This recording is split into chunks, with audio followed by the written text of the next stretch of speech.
Fala galera que já é inscrita no Pautas e Táticas ou que vai se inscrever assim que o vídeo acabar.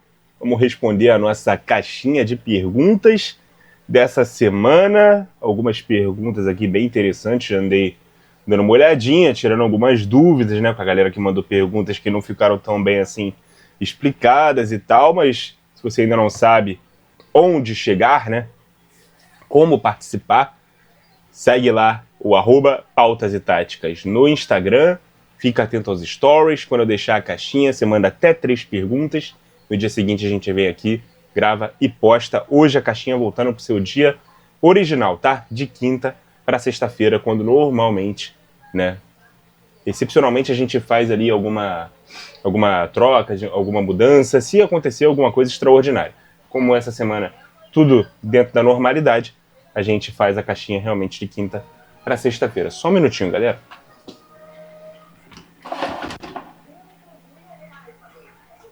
Deu uma fechadinha ali na porta. Meu cachorro entrou, deixou aberta. Minha mãe tá na sala assistindo televisão, pra gente não ter problema aqui com barulho, beleza? Então, sem mais delongas, vamos responder as perguntas de vocês. João Gabriel, não lembro do João Gabriel participando outras vezes aqui, né? Se ele é novo por aqui, seja bem-vindo. João, obrigado por estar dando essa moral aqui, participando, né, da nossa caixinha. Candidatos a título, Libertadores e rebaixamento no Brasileirão 2026. Pô, João, postei vídeo essa semana, né, falando sobre isso, né? Vou convidar você a assistir esse vídeo, porque lá eu palpito onde cada um dos 20 times vai ficar, né, no campeonato, uma previsão ali de como é que vai ser o campeonato. Claro, é só uma brincadeira, mas eu fundamento ali cada uma dessas opiniões antes do campeonato começar, né? Claro que muita coisa vai mudar, eu vou errar muita coisa, porque o campeonato só termina em dezembro, contratações vão ser feitas, demissões de treinadores, né, alguns jogadores vão sair também, então, né, nem leva muito a sério, mas se você está fazendo essa pergunta agora após primeira rodada, você vai ver lá a minha opinião pré-primeira rodada, que com certeza não mudou muita coisa, apesar do meu palpite pro campeão ali já ter dado ali uma zica, e até ainda bem, né, que foi uma zica, porque, enfim, se você for assistir o vídeo você vai entender, e se prestar atenção nos detalhes também. Valeu, João. Topzera 1910. Qual time além do Bayern você escolheria na Europa? Inglaterra, Espanha, Portugal, França, etc. Cara, eu não sou muito de ficar escolhendo time em cada país, não. Meu time é o Botafogo. E o Bayern eu simpatizei, né, mano? É o time assim que eu mais gosto na Europa. Já contei aqui a história também. Acredito que você, que participa sempre aqui, né, da caixinha, já ouviu a história. Para quem não ouviu, eu posso contar de novo, não tem problema. Né? Eu conheci o Bayern durante a Copa de 2002, porque eu ouvi numa transmissão, né, se falar muito do Oliver Kahn, que era o goleiro do Bayern, clube que era o atual campeão do mundo. E como eu estava descobrindo futebol ali naquela época, né, 2002, eu com 6 anos de idade, através da Copa do Mundo, eu pensando, porra, Copa do Mundo de seleções, países e tal, e existe um clube que é campeão do mundo, bem bacana. Esse clube é o Bayern e tal, e esse goleiro aí que tá pegando tudo, tá agarrando muito, joga no Bayern. Até então eu nunca tinha visto o escudo, nunca tinha visto o time jogar, não sabia nem como se escrevia Bayern, mas eu ouvi, beleza.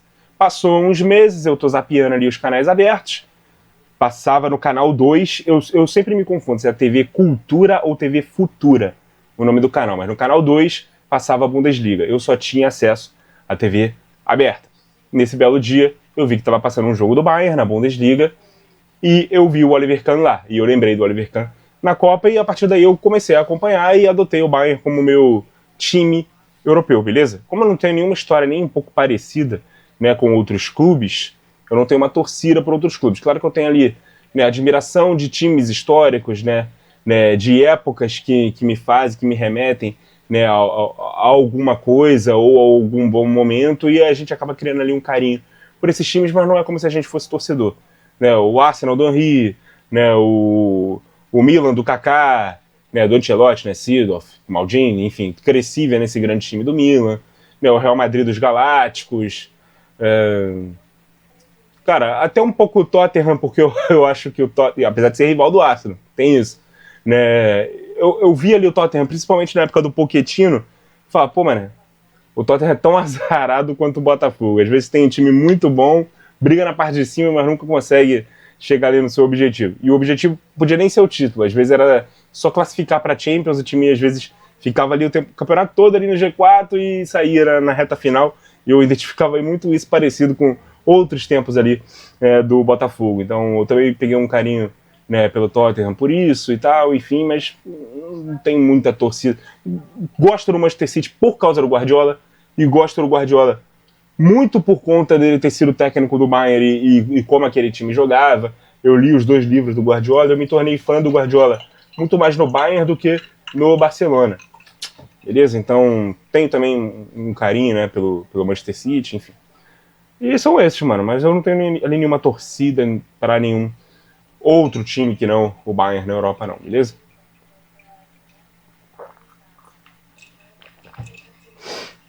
Mais uma aqui do Topzera. É triste ver pessoas na internet com conteúdo tão bom sobre o futebol, mas com tão pouca mídia? Você tá falando do meu, né? Tô brincando. Cara, é triste, mas a gente entende como a internet funciona, né, mano? Muito tem a ver com as suas bolhas, né? Eu acredito que a bolha que eu criei aqui no Pautas e Táticas, né, o público que eu consegui atrair, é um público interessado principalmente em análise tática, né? Porque a maioria dos vídeos sugere isso, assim como o próprio nome do canal também sugere. Apesar de não ser só isso, tá? Então, vai ter gente que gosta de um futebol falado de uma maneira mais resenhada, vai ter gente que gosta de ver, né, melhores momentos, vai ter gente que gosta de vídeos até mais explorados, mais editados, mais bonitos de se ver, mais uma construção audiovisual melhor, né, mais extensa, mais rebuscada. E vai ter gente que gosta de entender como é que o jogo funciona, né, como é que os times jogam, e é a minha proposta, porque é a parte do futebol que eu mais gosto e é uma parte do futebol que, quando eu comecei a consumir o YouTube, não se tinha, né? E aí, quando eu comecei a consumir, né, os blogs de análise tática, né, ver os jornalistas que faziam análise tática, e eu decidi que eu queria fazer isso, e iniciei um canal no YouTube, e foi isso que eu me propus a fazer. Mas eu entendo que, começando do zero, não sendo uma pessoa pública, nunca tendo participado de um grande canal de televisão, o meu crescimento é gradual. Pouco a pouco, né?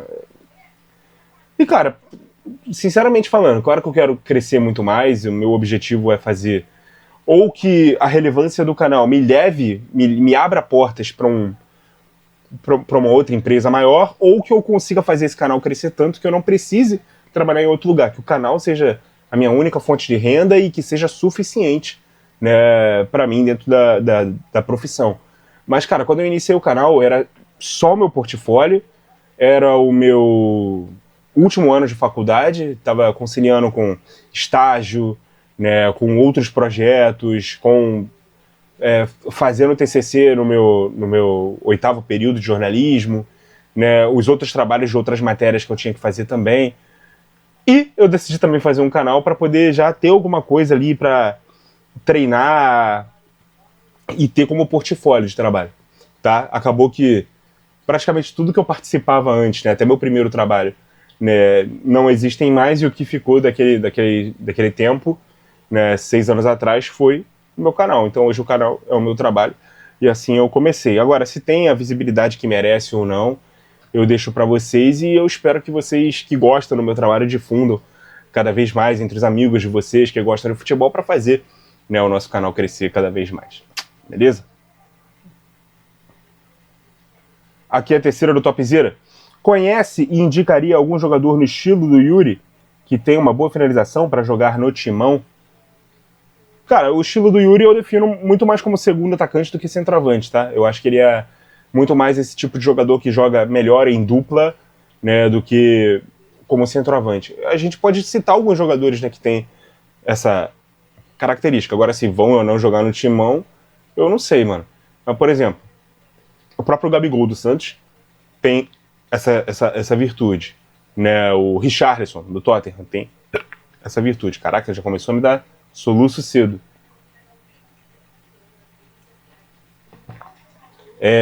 Gabriel Jesus tem uma história no Palmeiras, né? Revelado no Palmeiras, mas tem também essa virtude de jogar melhor em dupla. O próprio Roger Guedes, né, que jogou lá no Corinthians em outros tempos, funciona melhor em dupla de ataque do que, né, como ponta, né, já que ele não é centroavante, ele é muito mais segundo atacante também. Então, todos esses caras que você identifica que jogam muito melhor jogando em dupla de ataque e não de costas como centroavante ou como pontas, né, num trio de ataque, eles encaixariam muito bem, né, no ataque do Corinthians, beleza? Valeu, topzera. Francisco Teixeira. É melhor forçar jogadores talentosos ao rigor tático ou fazer uma equipe de obreiros? Eu não sei o que você quis dizer, Francisco, com obreiros, tá? Talvez seja o que a gente costuma chamar aqui daqueles caras que são mais obedientes taticamente, né? Tem uma palavra, mas agora ela tá me fugindo, né? Que são aqueles caras que talvez eles não sejam tão talentosos, sejam mais, né, jogadores de composição de grupo, composição de elenco e tal, né? E aí você tá me perguntando se é melhor ter esse tipo de jogador do que fazer jogadores talentosos serem esse tipo de jogador. Cara, eu sempre gosto mais de times versáteis, times que conseguem, com jogadores que conseguem desempenhar múltiplas funções, jogadores que se encaixem dentro da ideia do treinador, ou o treinador também se adaptar às virtudes do jogador para poder fazer o time de operários, era a palavra que eu estava querendo achar, tá? Eu acho que tem uma semelhança ali com o sentido do obreiros que você quis dizer, né? Quem sabe o Francisco é português, né? Por isso às vezes dá choque essas nomenclaturas, mas eu acho que eu consegui entender sim. E, mano, pra mim, os jogadores talentosos, se eles não conseguem ajudar na parte defensiva, eles precisam ser protegidos por outros jogadores que conseguem. Muitas vezes, se você colocar 2, 3, 4 jogadores, né, que sejam mais desses talentosos, mas que precisam ser preservados, o time não vai encaixar. E mesmo que você force esses jogadores, pela falta de característica, eles não vão conseguir fazer, tá? Então, às vezes, é até desperdício de talento fazer esses jogadores cumprirem um papel mais defensivo e tal. Claro que no mundo ideal é que todo jogador participe bem das duas fases do jogo, tá? O com e o sem bola. Mas vai ter jogador que não vai conseguir no sem bola. E é perda de tempo você tentar encaixar, né, jogadores que não vão conseguir, que não adianta colocar em outra posição, né, de dar uma ordem de cima para baixo, que os caras não vão conseguir desempenhar o melhor deles. Aí é melhor ter no banco e aí colocar esses operários para jogar nos lugares deles, beleza? Não sei se eu consegui te responder, mas eu acredito que sim. Mais uma aqui do Francisco.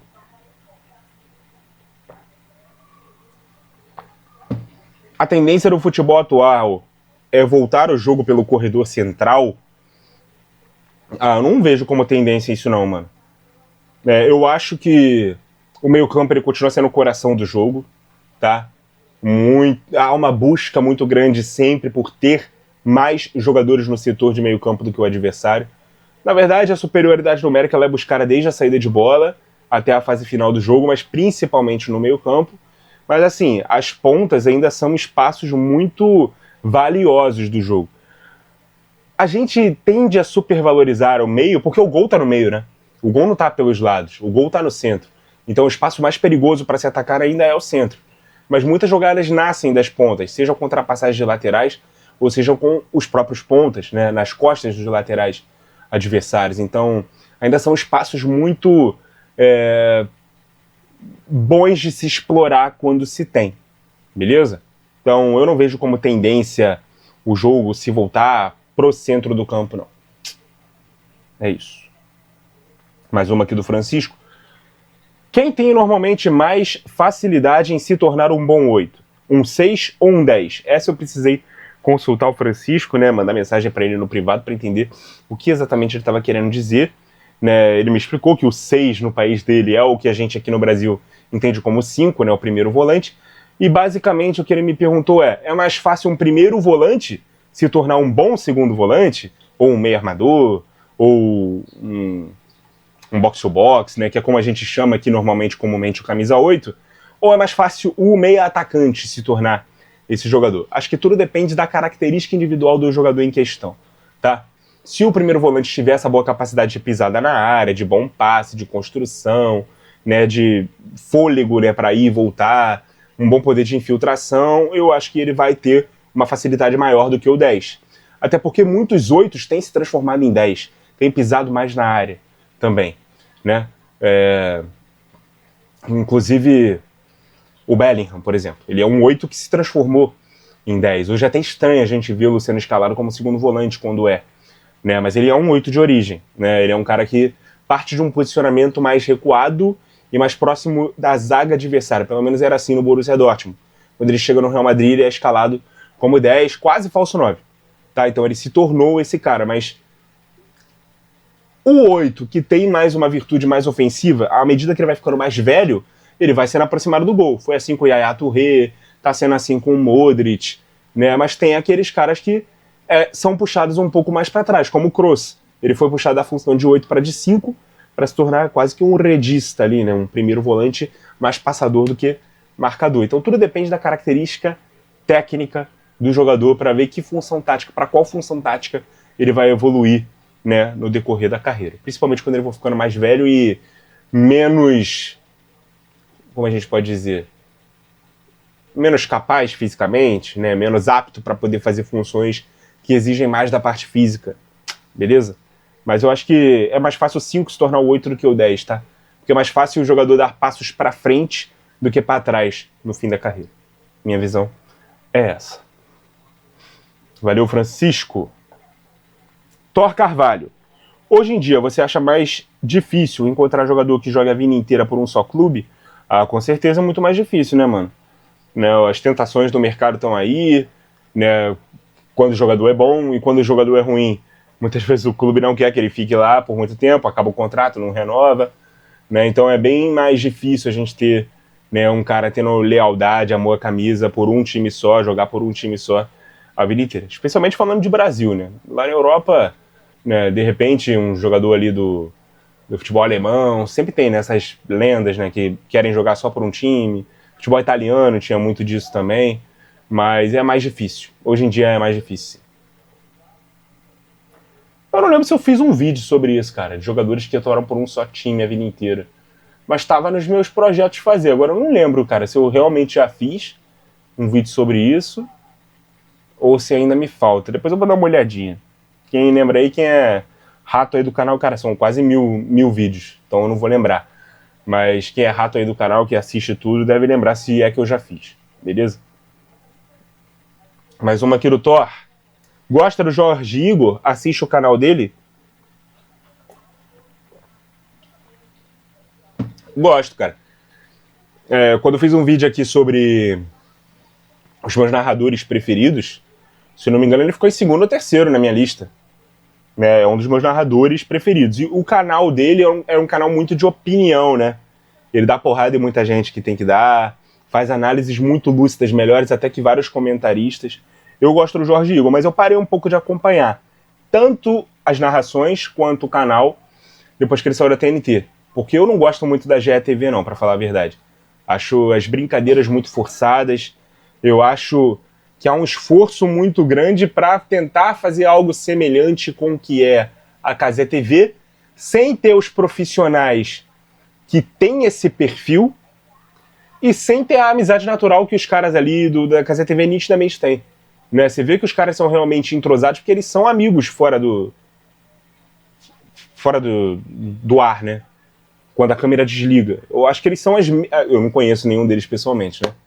Mas dá pra ver que os caras, na resenha deles lá, são a mesma coisa, né, do que quando eles são no ar, né, quando eles estão nos programas. Você vê que não é uma coisa forçada, na minha visão, né? Principalmente ali os programas de estúdio, tal, a participação, a interação deles uns com os outros, você vê que é uma coisa muito natural, que é o jeito deles mesmo. Tá? Esse foi um grande mérito ali do Casimiro, de conseguir montar um time de profissionais que tem o mesmo entrosamento dentro e fora, né, do ar. E na GETV você vê que eles pegaram, por exemplo, o Jorge Igor, é um narrador que a galera gosta, o Bruno Formiga, um cara que é hypado na internet, porque tinha um canal muito popular, tinha um programa, na verdade, muito popular, né, desde o Esporte Interativo até a TNT, que era o Polêmicas Vazias, a galera gosta muito dele. Né, a Luana também tem uma figura forte na internet, tanto sobre futebol feminino, né, quanto sobre futebol italiano, por exemplo, que é algo que é muito do nicho dela. Ela também era muito forte na internet, pegou-se ela para colocar ali no time também. O Fred, porra, nem se fala, ali do Desimpedidos, que era um canhão de audiência, um projeto independente dele, ele foi contratado pela Globo, tempos depois foi inserida ali no contexto da GETV. Aí tem umas 2 repórteres que são mais resenha, né? Tem essa característica, incluíram no projeto também. E não ficou uma coisa natural. Não ficou uma coisa, né, que você vê que conversa com o público de uma maneira orgânica. Você vê que são caras com perfis totalmente diferentes entre si e dentro da proposta, né? Não se encaixam com a proposta, tentando fazer algo que a proposta impõe a eles de fazer. Que é basicamente tentar alguém achar aqui e falar para eles assim, ó, relaxem, façam o que vocês quiserem, esqueçam que estão no ar, sejam vocês mesmos. E os caras não conseguem ser eles mesmos. Até porque eles mesmos talvez não sejam essa loucura toda, né, de brincadeira o tempo todo, de resenha o tempo todo, como é na Cazé TV. Então eu acho que o Jorge Igor, ele ficou um pouco afastado, ele meio que destoa dessa forçação de barra ali da galera, e eu não consigo acompanhar os jogos na GETV, quando se tem, né, transmissões simultâneas em outro lugar. Então eu parei de acompanhar bastante ali o trabalho dele, mas eu ainda gosto muito do profissional.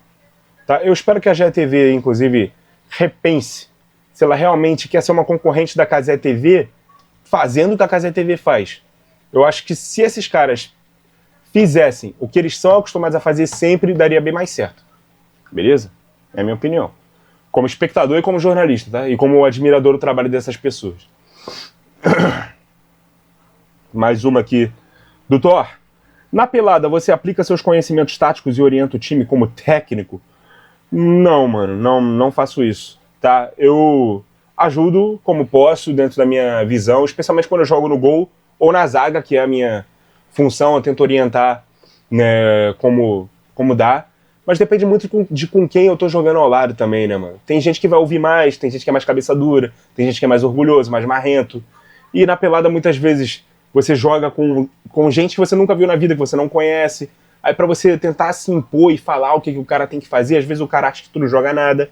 Então eu prefiro usar a pelada só como diversão mesmo e não ficar levando tão a sério e não ficar, né, tentando, né, achar que eu tenho alguma voz de ação para poder organizar o time e falar o que cada um tem que fazer. Não. Ali é um momento ali de relaxar, a gente se estressa a semana inteira, cada um em seu trabalho, né? E ali a gente tá ali para se divertir e é isso. Então eu não tenho essa postura de tentar ficar, né, ensinando nada para ninguém, não. Ensinando como alguém deve jogar, para onde tem que correr, o que tem que fazer, quem tem que marcar. Eu deixo cada um ali fazer, né, o que pode. Mas vai ter jogo que a gente conversa, mano, fora de campo. Aquelas partidas que você já chega com o time pronto, e aí ganhou, continua, perdeu o time inteiro, sai. E aí no momento que a gente tá fora, a gente conversa. O que a gente tem que fazer, o que a gente tá errando, a gente conversa. Eu oriento. Isso aí acontece, normal, legal. Quando a gente já tem ali um entrosamento. Agora, se o time vai mudando o tempo todo, acho que não tem porquê, né, ficar falando esse tipo de coisa não, beleza? Mas eu gostei da pergunta, mano. Obrigado pela participação. Thor. Tô ficando com sede direto.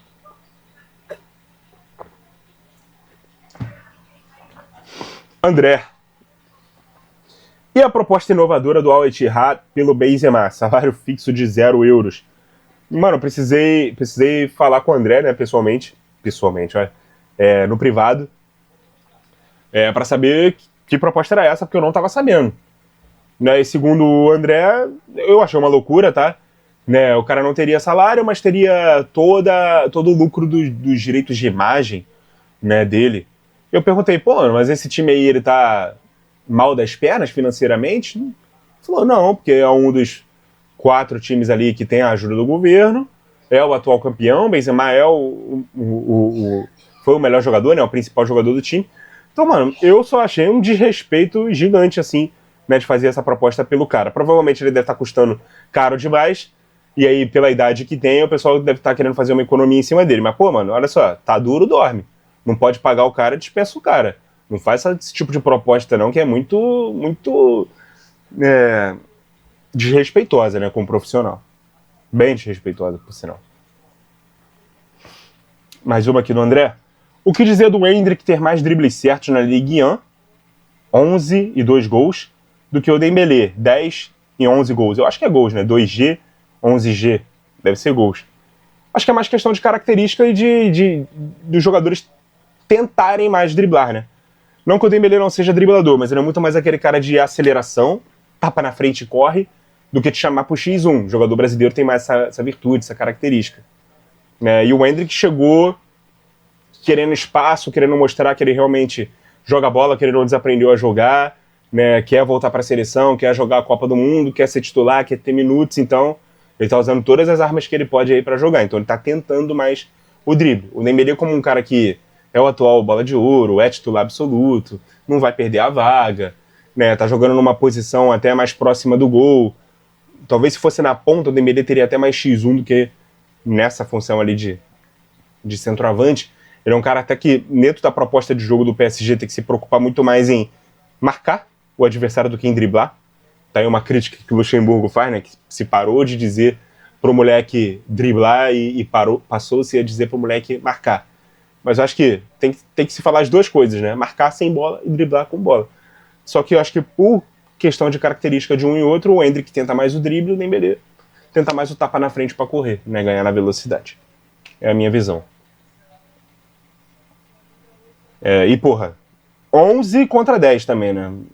Tudo bem, Dembélé tem um recorte maior de tempo, de jogos, dentro da liga, né? Porque o Endrick acabou de chegar, mas também não é como se fosse, uau, quantos dribles o Endrick acertou a mais do que o Dembélé.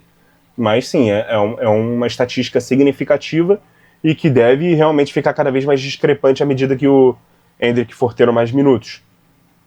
Beleza? A terceira do André também é sobre o Endrick. Com o Endrick colocando até tijolo na rede, acha que ele fura a fila como 9 da Copa?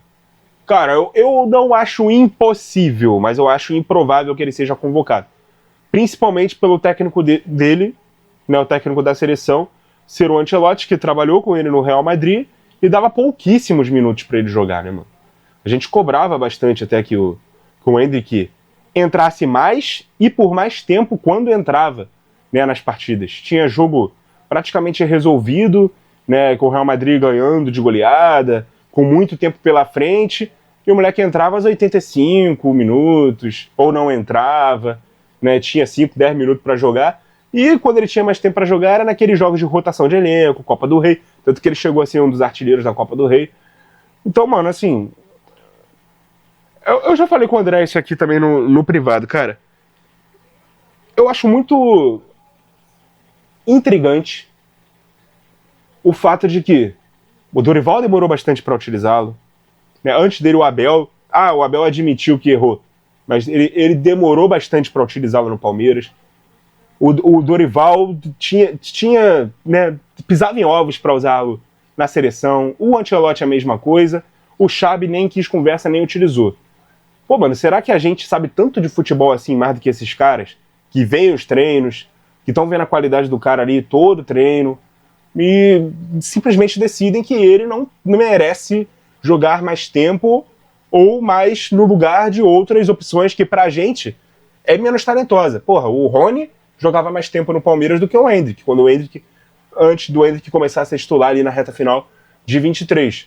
Né? O Rony, mano. É o Rony. Aí na seleção, porra, o Evanilson às vezes entrava e o Endrick não. O Endrick chegando na seleção, né? Metendo gol de vitória contra a Inglaterra, metendo gol no empate contra a Espanha, metendo gol de vitória contra o México. Chegou na Copa América, ele foi jogar no jogo contra o Uruguai ali, numa fogueira máxima. Vinícius Júnior estava suspenso naquela partida, o Brasil nem era favorito, já era mata-mata, e o cara foi jogar dos Leões. Contra o Paraguai nas eliminatórias, Dorival já com a corda no pescoço, ele joga, começa jogando no primeiro tempo, acho que também tinha desfalque nesse jogo aí. No segundo tempo, no intervalo, ele já é sacado do time. Então, mano, porra, eu acho no mínimo estranho, tá? Não tô afirmando nada não, mas eu acho no mínimo estranho ele ter tão poucos minutos, né, com todos esses treinadores, e o fato do técnico da seleção ser o cara, um desses caras, que deu poucos minutos para ele, quando via ele treinar todos os dias, né, me deixa menos esperançoso que ele vai ser convocado. Pelo desenho de time que o Ancelotti está montando, o Vinícius deve ser esse cara mais adiantado, o João Pedro deve ser a segunda opção, né? E o Richarlison ele tem insistido em convocar, a gente não concorda com isso, acho que a maioria dos brasileiros, se não todos, Não concordo que o Richarlison deva ser convocado. E os primeiros ali da fila para entrar, antes do Endrick, são o Pedro do Flamengo, que já foi citado por ele outras vezes, o Vitor Roque, que já foi convocado, o Igor Jesus, que já foi convocado, o Caio Jorge, também já foi testado. Esses caras, todos eles estão na frente do Endrick, na minha visão. Acho que a Copa do Endrick, o ciclo do Endrick, vai ser o próximo. Deveria ter sido esse, mas vai ser o próximo pelo tempo que se perdeu, por outros testes que foram sendo feitos, pelos poucos minutos que os técnicos deles deram para ele nos seus clubes, infelizmente. Beleza? Obrigado, André.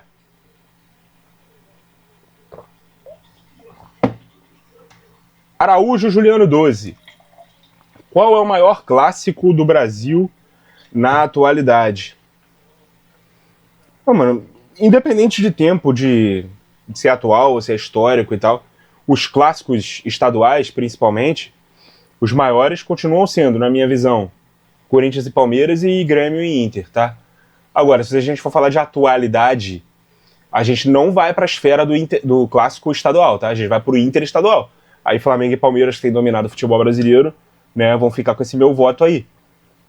Mas não chega a ser um clássico de rivalidade, né, de clubes do mesmo estado. Eles cultivaram essa rivalidade ao longo dos anos, beleza e tal. Tem até uma parceria de torcidas, né? Tem torcida do Palmeiras, né, que quando o Vasco vai jogar contra o Corinthians, por exemplo, em São Paulo, a torcida do Palmeiras vai e se mistura ali com a torcida do Vasco. Mesma coisa quando o Palmeiras vem jogar contra o Flamengo no Rio, tem uma organizada do Vasco que se mistura ali, né, com a torcida do Palmeiras também, né? Por questão até de união, parceria, até proteção dentro dessas organizadas. Então, tem uma rivalidade ali, mas se intensificou dentro de campo nos últimos anos aí, né? Eu diria que de 2016 para cá, né? 10 anos para cá, né? Isso aí ficou um pouco mais latente, mais visível, mas não é um clássico estadual. Entre os clássicos estaduais, vejo Corinthians e Palmeiras e Grêmio Internacional como os dois maiores do Brasil ainda, beleza? Mais uma aqui do Juliano. Como você vê o trabalho do Arbeloa até agora? Acho que o recorte ainda é muito pequeno pra gente ver alguma coisa, tá? Eu acho que o grande principal acerto dele foi ter voltado pro 4-3-3. Acho que potencializa principalmente o Vinícius Júnior. O Real Madrid joga melhor no 4-3-3 do que no 4-4-2. O Vinícius é um ponta, ele precisa do espaço, ele precisa do mano a mano, do drible. Ele fica encaixotado quando joga, né, em dupla de ataque, ele precisa receber a bola muitas vezes de costas, né? Ele é melhor marcado por zagueiros que são mais altos, mais fortes fisicamente que ele tem menos espaço para correr. Na ponta, ele tem um mano a mano mais estimulado, os marcadores dele são piores, muitas vezes ele tem espaço porque o marcador dele se mandou para o ataque, ele fica ali nas costas e aproveita o corredor, né? Ele tem explorado ali o recurso do drible, daquele passe de trivela que ele normalmente dá, aquele cruzamento para trás no segundo pau, né? Ele estimula muito o corte para dentro, né? Saindo da esquerda para dentro. Muitas vezes jogando em dupla de ataque ele tem que cair um pouco mais para a direita. Quando cai para dentro ele perde um pouco o ângulo, porque tem a perna esquerda estimulada. Então eu prefiro o Vini jogando de ponta esquerda. Ah, mas engessa muito ele e tal, ele fica muito preso ali na ponta. Cara, ele é ponta, então ele é potencializado nessa posição. Então eu prefiro o Real Madrid jogando no 4-3-3, com o Vini jogando na posição dele. E para mim é o principal acerto do Arbeloa até agora. Agora, avaliar resultados, desempenho, é muito pouco, tá? Porque o Arbeloa chegou semana retrasada, ou há 3 semanas atrás e tal. Então ainda é pouco pra gente poder fazer essa avaliação mais minuciosa do trabalho dele. É isso. E a terceira aqui do Juliano? Jorge Weah é o maior jogador africano da história? Possivelmente, mano. Mas eu vi pouquíssimo, quase nada jogar, né? Eu sou de 96, então, por exemplo, quando ele tava ganhando o prêmio de melhor do mundo, eu ou tava no forninho já, ou nem isso, né? Porque ele foi o melhor do mundo em 95, se eu não me engano. Então, assim, mano, claro que a gente vê vídeos, a gente lê muito, a gente, né, conhece a história dos caras, mas assim, eu ficaria entre Drogba e Eto'o, tá? E pro meu gosto pessoal é o Drogba. Talvez por feitos, por gols, por números, o Eto'o seja até maior. Mas melhor, me agrada mais o Drogba, tá? Entre os que eu vi. Eu ficaria entre esses dois.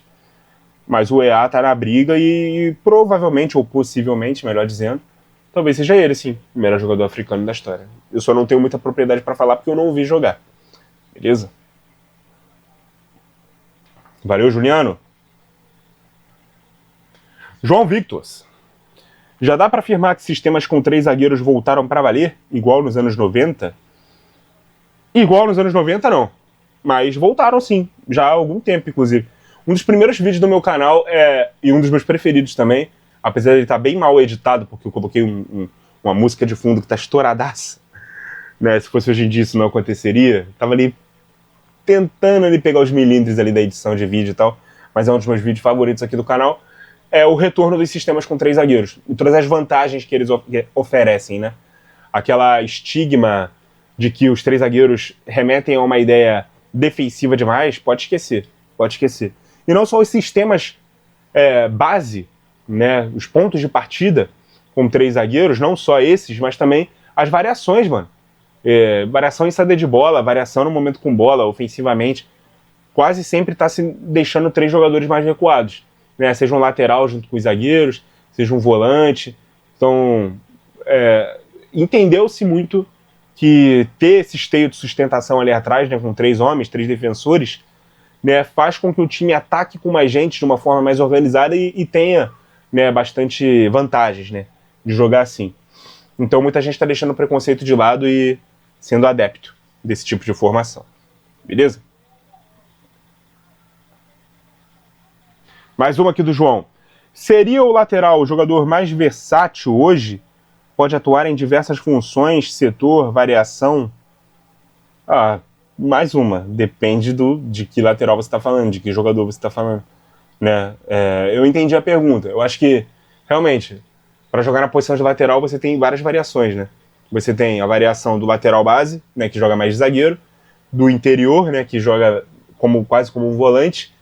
Tem um interior também, né, um invertido, que joga numa função mais ofensiva, atacando meio espaço, que seria quase um meia, né? E tem o lateral ala, que é o clássico lateral brasileiro, né, que ataca a linha de fundo quase que como um ponta. Mas é muito difícil que o mesmo lateral consiga fazer essas 4 funções tão bem ao mesmo tempo. É difícil você encontrar um lateral que defende e ataca bem ao mesmo tempo. Então, praticamente cada lateral ele vai ter uma função específica ali para jogar. Eu diria que o mais completo é o camisa 8, tá? O jogador mais completo que pode fazer mais funções em campo é o camisa 8. Né? O lateral ele tem múltiplas variações, mas o camisa 8 dentro do próprio jogo, o cara na mesma posição ele tem que fazer um pouquinho de tudo. Né? Armar, abrir, recuar, fazer saída de bola, aparecer na área para finalizar ou dar o último passe no terço final. Eu acho que o 8 ele tem mais funções para fazer e ele já é formado precisando fazer tudo isso, tá? Eu acho que em pouco tempo o 5 e o 10 vão deixar de existir, os meio-campos vão ser formados quase que inteiramente por camisas 8. Uma impressão que eu tenho.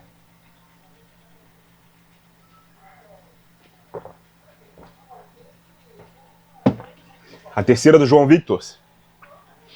Quais ideias para bater a pressão homem a homem na saída de bola mais te agrada? Cara, quase sempre os times estão buscando ter superioridade, né? Não deixar, né, os jogadores ficarem no mano a mano. Né? Se o adversário te pressiona com 2, você faz uma saída de 3. Se te pressiona com 3, você faz uma saída mais sustentada com os laterais próximos ali na defesa, ou você faz o goleiro também participar, tudo para ter superioridade numérica. Quando você está no mano a mano, é mais difícil, principalmente o defensor sendo pressionado por um atacante, porque o defensor ele não tem tanta qualidade assim com bola, né? Então ele se vê pressionado, ele se precipita, né, para se livrar da bola, ele dá um chutão para frente, ele tenta um passe mais rápido, e aí o adversário consegue recuperar e ir numa zona de campo que é mais difícil, né, para se tentar inventar a moda. Então a superioridade numérica sempre é uma boa saída. Beleza? Valeu, João. Gabriel Baltazar. Impedimento semiautomático tem que ser no campeonato todo ou no decorrer mesmo que o lance de Galo e Palmeiras não volte? Olha, você deu uma abreviada no impedimento semiautomático, eu demorei para entender, achei até que era pegadinha, hein, Gabriel? Cara, olha, quando eu soube que no começo do campeonato não ia ter impedimento semiautomático, a minha primeira reação foi de ficar indignado, tá? Justamente porque tira a lisura, né? Tira a isenção do campeonato, porque erros podem ter sido cometidos nesse período que não tem esse impedimento, e depois os mesmos erros não serão cometidos quando se tiver. Então, no mundo ideal, que não é o mundo real, seja lá pelos motivos que for, ou vale para todos os jogos ou não vale para nenhum, tá? Se não deu para fazer no Campeonato Brasileiro no começo, claro, é uma ferramenta que vem para ajudar, mas pela lisura do campeonato, então, deixa pro ano que vem, deixa só pra Copa do Brasil, não faz mais, na minha opinião. Mas eu sei que não vai acontecer, né? Os caras vão colocar no decorrer do campeonato, só que aí tira a lisura, porque nesses jogos em que poderiam erros, né, ter sido evitados com o uso da ferramenta, não vai se voltar atrás, como você mesmo disse, e aí como é que se resolve? Não se resolve, né? Mas enfim, a gente sabe que tendo ou não a ferramenta, passando a ter, você vai diminuir os erros. Isso é uma boa coisa sempre. E se não tivesse, ia acontecer erros e acertos, né, de falha humana. Então, no fim das contas, vai acabar tudo, nesse primeiro ano pelo menos, né, vai acabar tudo da forma como sempre foi. Erros que foram cometidos não serão voltados atrás, os mesmos erros serão devidamente corrigidos. Agora, não por acerto humano, mas pelo bom uso ali da ferramenta que vem para somar e para ajudar, e isso eu nunca vou ser contra. Beleza? Mas eu fiquei bem puto de saber que no começo não ia ter. Isso pode, inclusive, determinar um campeão rebaixado dentro do campeonato, isso é gravíssimo. Mais uma aqui do Gabriel. Quais são as suas primeiras impressões do trabalho do Anselmo? Eu respondi a semana passada, Gabriel, que foi realmente as minhas primeiras impressões. Mas como ontem teve jogo de novo, né, e o Botafogo goleou o Cruzeiro por 4-0, cara, eu acho que o placar foi elástico demais pro que foi a partida. Eu acho que o Botafogo ainda tem uma grande falha, que é a seguinte: ataca-se com gente demais e se defende com pouco. A zaga fica sempre exposta. E essa zaga não é exatamente muito rápida, né? Ontem se jogou, por exemplo, com o Matheus Ponte, na lateral que é lateral direito, na zaga pela direita, Newton centralizado, ele que é volante, e o Barbosa, que era o único zagueiro de origem, mais à esquerda. O Barbosa é muito mais um jogador de passadas largas do que de ser exatamente um jogador rápido, tá? Aliás, são 3 jogadores altos nessa primeira linha, muito bons tecnicamente, mas tirando o Matheus Ponte ali, que é lateral, e uma das virtudes para se jogar de lateral é de ser rápido, os outros dois não são jogadores ágeis, tá? Então, quase toda a bola nas costas ali dessa defesa, lançamento que o atacante conseguiria correr mais, era no Deus nos acuda. O Cruzeiro quase abriu o placar, né, com o Caio Jorge numa bola esticada assim, né, que ele conseguiu ser mais rápido do que a defesa, driblou o goleiro, fez o gol, mas estava impedido. Então, ainda é uma coisa ali a se acertar, tá? Principalmente quando você joga com alas, né, com laterais que sem bola deveriam estar na linha de 5, mas com bola se transformam em pontas. Então eles não vão conseguir atacar ao mesmo tempo, um ir para a linha de fundo, o outro pisar na área, e os dois no mesmo lance, no mesmo contra-ataque, já tá, né, na primeira linha. Então isso daí vai ser uma coisa aí que vai ter que ser ajustada aos poucos. Eu nem sei se vai, né, porque quando você joga com esse tipo de sistema, você topa correr esse risco, né? Então é isso, mano. E assim, tô gostando muito das atuações do Alan, né? Tem me surpreendido, né? É um jogador que eu classificava como bom para ser reserva, porque já não tem mais a mesma intensidade para jogar 90 minutos e, cara, ele tá dando cada bote certo, tá correndo o campo todo, tá cobrindo bastante espaço, tá realmente sendo um grande camisa 5, né? O Danilo, se Deus quiser, vai continuar no Botafogo. Fez um grande jogo, fez 2 gols, entra na área, arma, é um dos principais jogadores do time. Santos e Montoro são potencializados por esse tipo de jogo, e o Arthur Cabral, desde que o time ataque, ele também é potencializado, porque ele passa a jogar mais de costas e tendo um pouco essa exploração de contra-ataque, de velocidade, que definitivamente não é a dele. E o Anselmo, sabendo disso, tem determinado o Matheus Martins, que é um ponta, bem mais ou menos, inclusive, né, para ser o reserva dele, né? O Matheus Martins ontem entra no lugar do Cabral, né, para ser esse centroavante da puxada de contra-ataque, porque o Botafogo tá vencendo o jogo, tá sendo atacado pelo Cruzeiro, então passa a parar de fazer aquele abafa, aquela marcação-pressão, aquele jogo de imposição dentro do campo de defesa do adversário, passa a se proteger mais dentro do próprio campo e explorar a velocidade do centroavante. Para isso ele precisa de um jogador rápido, que definitivamente não é o Cabral. Então ele põe o Matheus Martins ali e num contra-ataque sai o gol. Inclusive o segundo gol do Botafogo com esse tipo de jogada. Não sei até que ponto isso daí vai dar certo ao longo da temporada, se vai precisar contratar um 9 realmente com essa virtude de ser um cara mais rápido, né, do que simplesmente improvisar um ponta ali, um ponta que nem é lá essas coisas, né?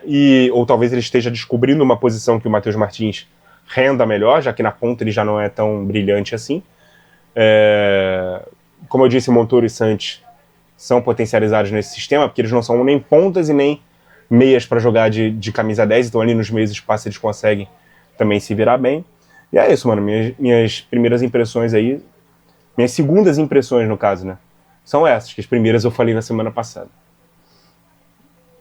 E a terceira aqui do Gabriel, pode até ser tema de vídeo, a extinção do 9 homem de área e do 9 pivô. Eu não sei se extinção é a palavra, tá? Eu acho que tá diminuindo, né, porque o futebol hoje em dia precisa de jogadores cada vez menos dependentes do entorno, cada vez mais jogadores que conseguem se virar, e a compactação pede isso, né? Por exemplo, o Cabral é um jogador de contexto, é um jogador que vai render bem quando o time estiver ali compacto dentro do campo de ataque, né? E ele precisa só se preocupar em fazer pivô, girar o corpo, finalizar e aproveitar jogo aéreo. Esse é o jogo dele. No momento defensivo já não é mais a dele, porque ele não consegue ser esse jogador independente, que receba a bola no meio campo, consiga produzir a própria jogada, arrancar, driblar. Ele precisa ser aquele cara do último toque na bola ou de receber a bola dentro da área ou próximo dela para poder ser útil no campo. Então cada vez mais jogadores mais completos como atacantes têm se exigido dentro do futebol. Jogadores que sejam mais rápidos, jogadores que driblem mais, jogadores mais inteligentes até para abastecer os companheiros. Muitas vezes o atacante recebe a bola centralizado, os pontas passam e eles têm que ser esses garçons, né? O Kane faz muito isso, inclusive, né? Caras que ajudam a pressionar a defesa também.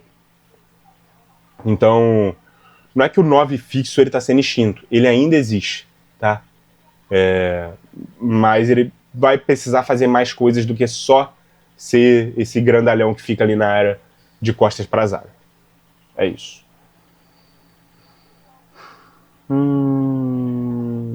Valeu, Gabriel. Essa foi a sua terceira, né? Lucas Emanuel Oliveira. O Lucas faz 2 desabafos aqui sobre o Diniz, né? Que não são nem perguntas. Eu vou só ler, não vou opinar, tá? Mas vou dar voz aqui pro que você me mandou. Abre aspas aqui pro Lucas Emanuel Oliveira. Diniz não é treinador de Série A. Se continuar, vai terminar o campeonato com 30 rodadas. Aí a outra aspa aqui dele. Diniz não tem capacidade de jogar a Série A. A melhor solução seria ter 2 técnicos. Fecha aspas aqui pro Lucas Emanuel, tá? Desabafo aqui do Lucas, eu não vou opinar sobre o que ele falou, até porque ele é vascaíno e tá falando aqui o que tá no coração dele. É isso. Agora sim, perguntas aqui do Lucas. Mbappé pode superar o Pelé em número de gols? Cara, se for o número de 1.200 e tralalá, não acho. Esse número é um número extraoficial, tá? Não é um número oficial. O número oficial, ele dispensa gols, por exemplo, de campeonatos estaduais, que não existem em outros países, só existe no Brasil. Então, esse número oficial fica em 700 e pouquinho, 700 e alguma coisa. Esse número pode ser ultrapassado pelo Mbappé, pelo Haaland, pelo Kane, por vários centroavantes aí. O Kane eu acho que não, né? Porque o Kane já é mais velho. Mas esses jogadores atacantes artilheiros mais jovens podem chegar nesse gol aí, nesses números de gols aí, até com facilidade. Mas 1.200 e porrada, 1.283, se eu não me engano, não, isso aí ninguém vai chegar. Nem Cristiano Ronaldo. Mais uma aqui do Lucas. Com o futebol mais nivelado, como os técnicos podem preparar o time para surpreender? Para surpreender, assim que termina a pergunta dele, né? Mano, tem um vídeo no canal, ele já tem um tempinho, mas eu acho que não é exatamente para surpreender, mas para tentar explorar pontos fracos que são comuns ali de alguns sistemas, né? O nome do vídeo é Sistemas Táticos que Levam Vantagem sobre Outros. Dá uma conferida nesse vídeo, né, que lá eu dou alguns exemplos de sistemas que podem explorar falhas, né, ou podem ter vantagens, né, sobre esses outros, né, sistemas de jogo, quais são os melhores sistemas para se usar, né, como counter mesmo de outros sistemas de jogo especificamente. Dá uma olhada aí nesse vídeo que eu acho que vai ser bem o que você quer ver, beleza? E a última aqui por enquanto é do Luiz Silva, que também é nosso amigo aí português. Depois eu vou atualizar para ver se tem mais, mas a última por enquanto é a dele. Algum palpite para os vencedores da Champions e da Europa League? Força, Porto. Cara, eu posso citar quem são os favoritos, tá? Na Champions eu acho que o título vai sair de Bayern, Arsenal, City, PSG, Barcelona.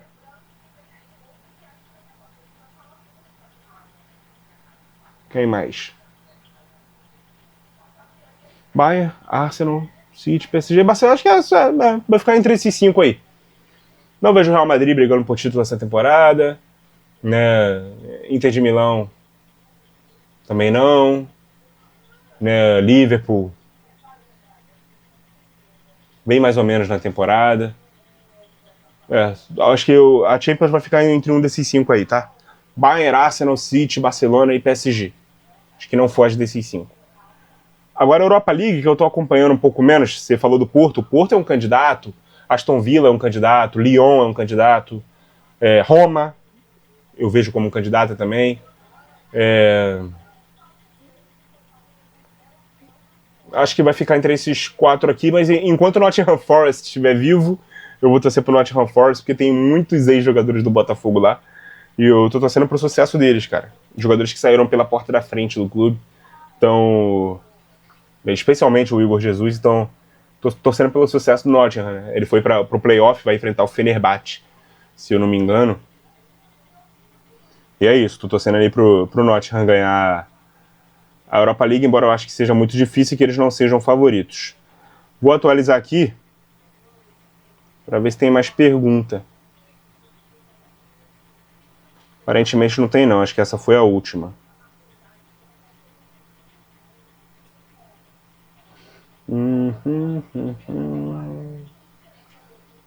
Essa foi a última mesmo, então vou agradecer aqui a vocês, né, que participaram da caixinha dessa semana, 52 minutos, né, quase 53, vamos romper a barreira aí de 53, quase mesma minutagem aí de semana passada. Brigadão aí a todo mundo que participou, semana que vem tem mais, fiquem atentos lá no Instagram, @pautas e táticas, se você ainda não segue, dá essa moral pra mim, se ainda não é inscrito aqui no canal, porra, não perde tempo também, se inscreve, dá uma conferida, né, em mais vídeos do nosso canal, sugira temas, tá, né, para próximos vídeos que a gente aí vai fazer, indique o canal aí, né, para as pessoas que você conhece que também gostam de futebol, deixem o like nos vídeos, o hype, se possível, né, comentem também para ajudar a engajar, vamos ajudar aí o Pautas e Táticas a crescer cada vez mais, beleza?